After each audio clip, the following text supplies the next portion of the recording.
right. So I've done quite a few MUTCD presentations. It's a huge subject, and so this is a very small piece of it, and it's more about what MoDOT is doing to adopt the manual. Um, Tremendous amount of changes and things within the manual, so it's you can speak for weeks and months probably on it. So kind of what I'm going to touch upon today, kind of what EPG is, additional resources. If you're interested in the MUTCD updates, there are some resources out there. There are more coming. Kind of how we got to the 11th edition, what our process is on the adoption, and I'm going to touch on bicycles. That's one of the, I think, probably relevant to this group, the Part 9 section. But we'll get started. So the EPG is our engineering policy guide. It basically contains all our MoDOT policies. Prior to the creation of this, every division had their own policy manual. It was a 3-ring binder. Everybody had copies, traffic division, maintenance division. They all had interrelated things. They probably all had signing in them, some of them had striping. But they were all overlapped. Make an update to one divisions, the other one may not be updated. And there were hundreds, if maybe not thousands, of copies of manuals out there, and they were all updated by a piece of paper in the manual. So no two manuals probably ever matched. So the EPG was developed to be a one-stop shop. It can be easily updated. Everybody's looking at the same thing all the time. So it really is formatted specifically for MoDOT highway state routes, including the MUTC adoption. We adopt things probably different. Some of the minimum sign sizes might be fine for a city street, but not really for a 55-mile-per-hour state road. So it is intended really for MoDOT routes. I know there are some local jurisdictions that do follow it or do access it, and that's fine. But it's really designed specifically for MoDOT. Other states like Texas, when they adopt the MUTCD, they adopt it for every road in the state. That would be kind of challenging, I would assume. I'm trying to think about us making adoptions that would affect cities and counties. So when it comes to the MUTCD, cities and counties can kind of go directly to the MUTCD. Some resources that are accessible to you. So Federal Highway Administration has put off 2 webinars so far on the new MUTCD, very early on, very high level. It takes them quite a bit to get webinars approved. Their attorneys look at things very closely. So the National Committee, which is a group of about over 300 practitioners that make recommendations to the MUTCD and federal highways, took it upon themselves to create 3 or 5 different presentations on some of the major changes of the MUTCD. And they presented that at the ATSA Expo earlier this year. And ATSA is the American Transportation Safety Services Association, made up primarily of contractors and vendors that do signing, striping, guardrail, temporary traffic control, things like that. We as a state belong to that. But the National Committee presented there at their various educational seminars. There's a web address there if you want to take a snapshot of that or whatever. If you use that web address, it'll take you to the agenda of all the educational presentations that were given at ATSA. Want to give you an idea of what's available at ATSA, but I've highlighted on that presentation the 5 different MUTCD presentations the National Committee did. When you click on any one of those, and specifically MUTCD presentations, it'll pull up a page, talks about what the presentation was, speakers, and it also has a link to the slide deck. And so you can access the slide decks for all 5 of those MUTCD presentations, and see a little more information. And again, those are still probably at the 50,000 of elevation level. There's a tremendous amount of detail that was changed. So that is a good resource if you want to see some more information. Federal Highway is working on more webinars and more things to come out, but it does take them quite a bit longer to get it through their process. How we got to the 11th edition, we waited quite a long time to get this new manual out. And it's really not Federal Highway's fault. The MUTCD is a federal regulation, and as such, any change to that has to go through a federal rulemaking process, even adding a period or a spelling mistake. They cannot do that without a federal rulemaking. And they have to request permission to get on the ballot get on the list of federal rules, and they kept getting pushed back and pushed back. And it wasn't until the bipartisan infrastructure bill that the MUTCD was elevated to a critical regulation, a critical rule, to put it back on front where it could be moved forward. Not only that, but the infrastructure bill requires that manual be updated at least once every 4 years. Now, that's not to say that we're going to see a brand new manual every 4 years. It's what we're more than likely going to see is a lot of revisions, which is going to be a lot easier to digest than a new manual. You know, their PROAG is probably very likely going to be a revision to the MUTCD when it goes through its rulemaking process. It gets adopted. The traffic control device section will go through a rulemaking for the MUTCD adoption. So it took 11 years to get to where they could put a notice of proposed amendment out, or basically the draft for public comment. They left it out there for 5 months, and they've got over 17,000 submittals with over 100,000 comments they had to sort through. And it took them almost over 2.5 years to get to that process before they could actually release the new manual. Something to kind of keep in mind is that the infrastructure bill actually required them to have it out by April of 23. They didn't meet that, but they did. I think they were pushing really hard to try to get it out at least by the end of the year. There are a large number of known errors. You know, it was not polished to where they wanted it to be, but they knew they had to get it out. So if you haven't bought a paper or hard manual yet, you might want to wait a little bit, because I imagine the first revision is going to be heavy on revisions to known errors. On the federal MUTCD website, they actually have a posted list of those known errors. So that's probably going to be revision number 1 to the manual. But it came out in middle of December and actually became effective on the middle of January of 2024. So that's kind of the timeline. So we will not likely see this. We should not see this stretched out. We will not see these massive NPAs. We should be seeing smaller sections, like the pavement marking retroreflectivity came out as its own standard rule, own NPA on itself. So should be easier on us to try to adopt or keep up with the changes. So as a state DOT, we are actually required to adopt the manual and become in substantial conformance. Local jurisdictions, based on the rule, the MUTCD applies to any roadway open to public travel, unless it's gated, a private road, or if it's a parking lot. Basically, the MUTCD applies to everything that the public can access as far as a roadway goes. And so local jurisdictions and private entities really just need to follow the MUTCD. But we go above, we actually adopt it, and we're required to be measured in substantial conformance. So our local federal highway office will be involved in our process and making sure that we meet those standards. And really, substantial conformance is if we adopt a traffic control device and there's a standard listed in there, we have to meet that standard. That's the minimum substantial conformance. And it will take us every bit of 2 years to get that work done. It's pretty substantial, because we could go above and beyond in many places. So there's different ways that other states adopt the manual. They either adopt the manual as is and just say we follow the MUTCD. Many adopt the manual but have a state supplement. So you look at the MUTCD, but they have to cross-reference a state supplement to see if there's any differences.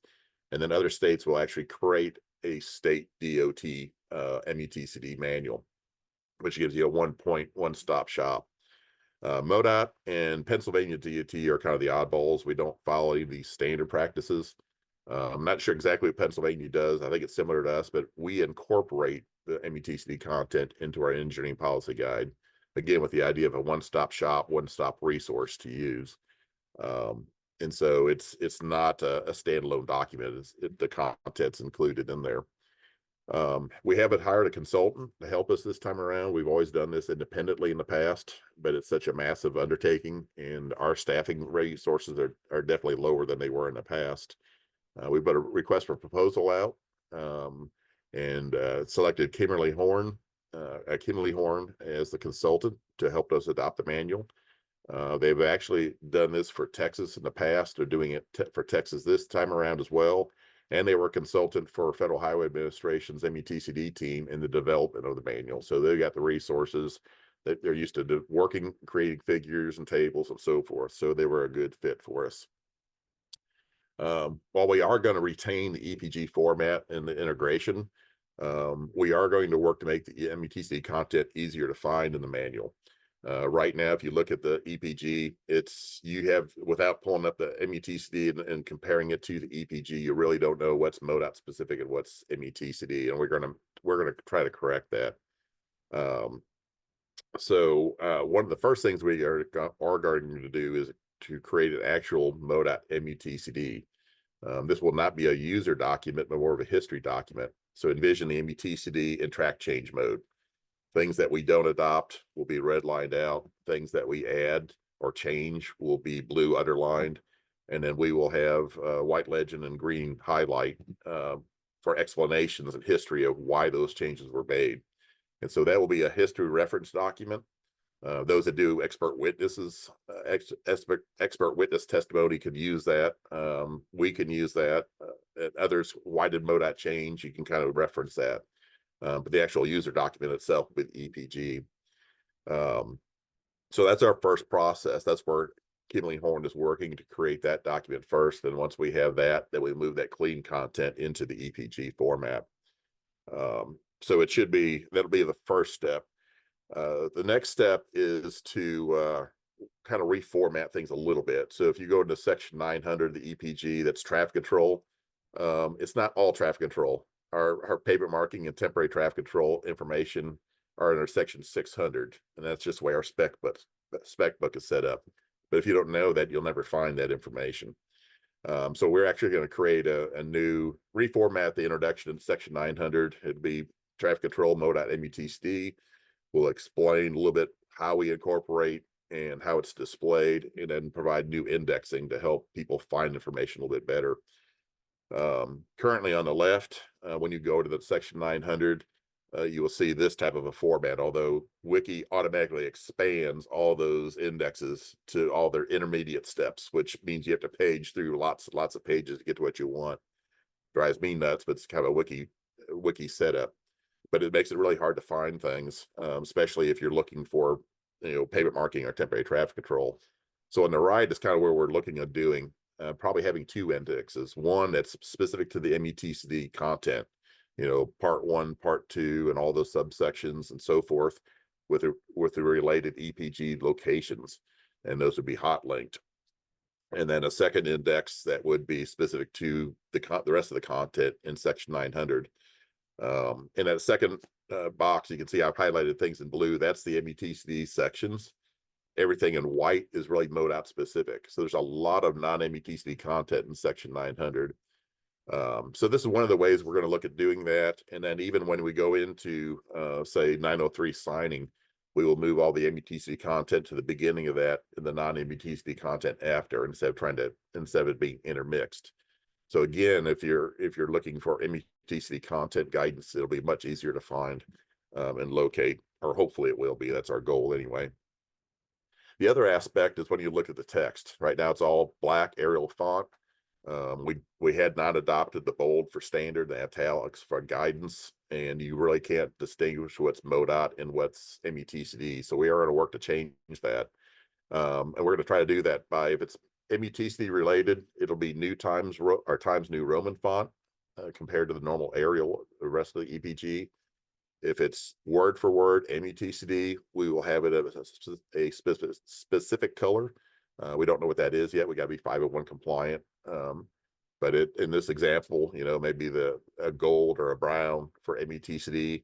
If it's where MoDOT's gone above and beyond for MUTCD, it's going to be Times New Roman in a different color.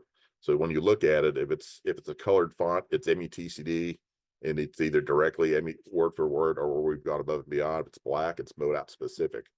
So trying to make that stand out without having to do the comparisons between documents. The other thing we're going to do as well, we've done it to a certain extent. So far, we're going to expand that, is if you go into the MUTCD now, you may, like vehicular warning signs. You'll see a one-page figure that has all the various signs in that family. But if you want to find the content for that, it could be as far as 11 pages, one before or after that figure. I'm very visual. I look for the graphic of the traffic control device, or especially the sign, and then would like to see the guidance right after it. And so we're going to try to do that. We're going to break up that MUTCD format and go to a traffic control by traffic control device guidance to make things easier. Because as a user, you're not applying a family of signs, you're applying typically one sign. And so to try to give you all that guidance for that one sign and put it where you need it. So on the left, what might be what you find is a one graphic with a family of signs, and then guidance that could be before or after. And a lot of times that guidance is intermixed. So there's common guidance and specific guidance in the EPG for each one of those, and they're a lot of times intermixed, and you have to read through everything to glean it out. On the right is what we're looking to do, is having those similar signs, in this case bikes that are riding along the roadway, showing the assembly configuration, and then the guidance specifically for that application of that sign below that. And this kind of shows a little bit of, the brown there is MUTCD, the black is EPG or MoDOT. So trying to make it, again, more user friendly, easier and quicker to get to the information. Bicycles, this is one thing. A lot of changes in the bicycle sections, I'm sure you all know. The interim approval for green bike lanes is now standard. There's bicycle signals, there's bike boxes. There's a lot of things that MoDOT has never implemented before, and we're going to have to really sit back and take a look at that hard and figure out what we are, what we're not going to apply. Green bike lanes, we've had local jurisdictions apply that to our roadway. A lot of that is maintenance for us. We struggle maintaining pavement markings in general, and when you're painting entire lanes of pavement marking, it adds that maintenance. So this is one of the major things that we are going to have to look at. And I noticed on the agenda, and I had not realized this, that we are looking to try to backfill our bike ped coordinator again. So I'm looking forward to that person coming on, and we can give them this task to try to digest this and go forth.